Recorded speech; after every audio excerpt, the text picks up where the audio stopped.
How have things been in the last couple of days since the Hamilton game? Have you had to pick the players up a wee bit, or how's it been? Yeah, I've had to pick myself up to start with, and the coaching staff, and then we move on to the players.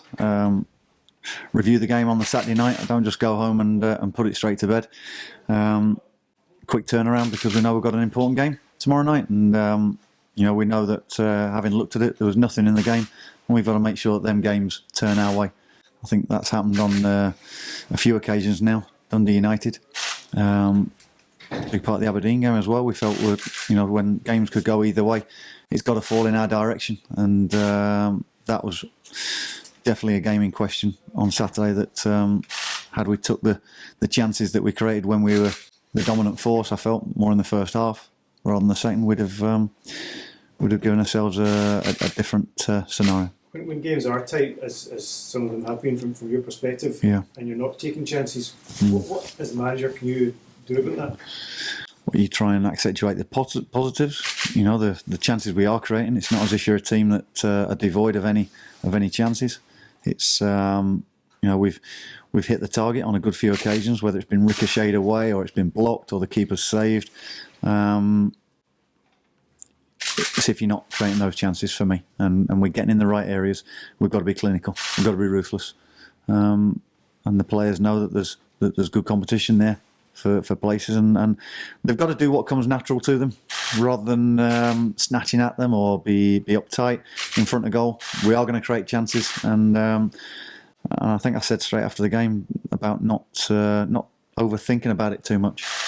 We've got players that have scored goals throughout their careers, and goal scoring and putting that final touches to things comes natural to them. So go and do it. I mean, the fans were frustrated naturally at the end of the game. Yeah. Is it a concern in the back of your mind that they might turn on you at some point? They might turn on the team at some point? I'd rather them turn on me than and take the frustrations out on me than the team, because the team are there to be back. We all want to do well. The fans want to support a team that are doing well. We've got to understand that we got over last season. It was too close for comfort. Last season was about last season and getting over the line. This year was about putting new recruits together as well to go and add to that group, of which we're still in the early stages of them coming together. Yes, we'd love it to happen straight away. We'd love it to all come into place and be talking about a top 3, top 4 side. But a lot of teams take that wee bit of extra time to go and get things right, and it's a testing period at times, and it can test people to the full. They've got to be patient. We've got to be patient. That some of these young players are just starting their senior careers as well, and you have to give them that little bit of time, and it can get onto the shoulders, it can get onto the backs of young players. So fine, put them frustrations onto me and let me take that. Is there a sense that this is a big week for you then, because obviously important for the team to get a cup win after a few years of not doing that, and yeah, obviously Partick Thistle to come and Saturday street, yeah, you would define this.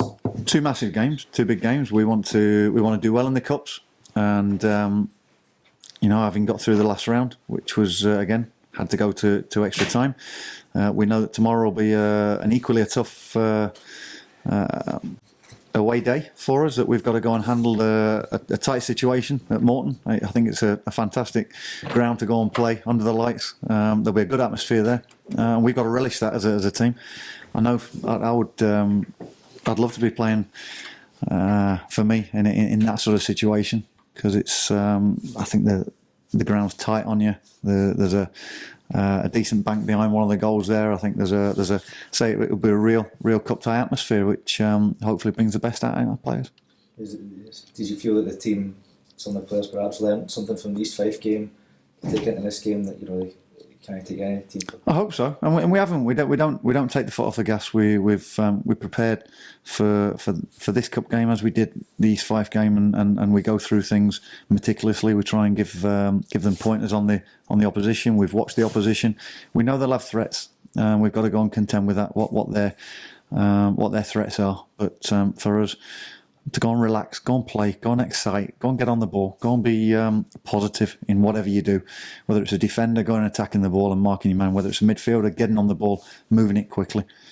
winning your challenges. If it's a striker or a wide man, going and creating, getting at your man, going and doing the things that, again, as we said about the strikers, come naturally to you, and then you start to get yourself through a sticky patch, whether you're having one or not. But be together, be a group that relishes the hard work, which is going to be, definitely. It's going to be frantic to start with, and the team that goes and settles on it best will probably get the all important first goal, and then can go and build on that. A lot of, obviously, some of the away results, even stretching back to last season, hasn't been great, and maybe people are starting to question the mental resolve. Is that the key to? No, not an issue. The mental resolve. No, we're fine on that. We know we can go away and win games of football. We did it first game of the season in Inverness. There's no reason why we can't go away. Whether it's last Saturday at Hamilton, there's a belief there we can go and win the game, not just to hold on and get a point. We go and believe that we can win every game that we're involved in, and we've won away from home a couple of times this year, and fully intend to go and do it tomorrow night. But there's a team that we know that is going to do everything in their power to go and stop us. So we've got to be at our top at our best. Just on the team, is Stephen Hamill, was that maybe just a precaution with the pitch on Saturday? Stevie has had a problem with his other groin at the moment, and with the problems he had last year, we don't want to be in a scenario where it takes the whole season to get him back. So the medical team have looked at him, and he's being assessed tomorrow by specialists just to see whether there's a repair on the other side, hernia on the other side, which again would be a 2-week procedure. If that, we don't want it being prolonged as it was last year. So we're getting to the bottom of it early, so Stevie can get back and enjoy playing his football pain free.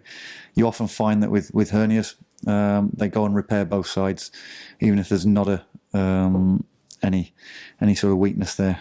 He didn't. He had the one side done last year, and then he had, he's had a little problem with it this year. So we need to get to the bottom of that for the best of Stevie Hamill. Where's Flex at Seacoast? Trained last week, the back end of last week. Whether tomorrow night comes out a little bit too early for him, and Stephen Pearson took his early steps back in yesterday and today, tentatively. But it's good to have him back on, and he's a couple of weeks ahead of schedule in that respect. So great to have those people again to go and add to the squad, hopefully in the next couple of weeks, and make us even stronger.